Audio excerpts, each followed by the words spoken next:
సాక్షి paper ఉంది, ఈనాడు ఉంది, వార్త ఉంది, చాలా న్యూస్ పత్రికలు ఉంటాయి.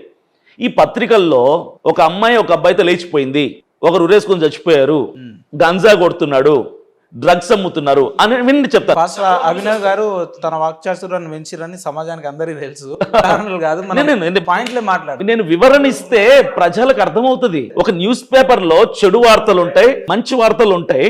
అలాగే పరిశుద్ధ బైబిల్ గ్రంథంలో దేవుడు చెడుని రాయించాడు, మంచిని రాయించాడు. అలాంటప్పుడు మీరేమనాలంటే బైబిల్ గ్రంథం అని అనాలి. పరిశుద్ధం అంటే పరిశుద్ధ బైబిల్ గ్రంథం అంటే దీనికి కారణం ఏంటంటే దేవుడు ఎవరైతే గ్రంథాన్ని రాయించాడో గ్రంథకర్తలతో, దేవుడు పరిశుద్ధుడు, దేవుడు తప్పు చేయలేదు. అంటే దేవుడు మాత్రమే పరిశుద్ధుడు, బైబిల్ కాదు.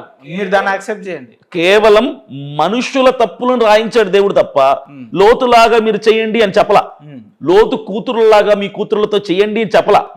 వీళ్ళు మనుషులు, ఆయన దేవుడు. బైబిల్లో 66 పుస్తకాలు ఎక్కడా కూడా దేవుడు తప్పు చేయలా, ఎక్కడా కూడా పాపం చేయలా.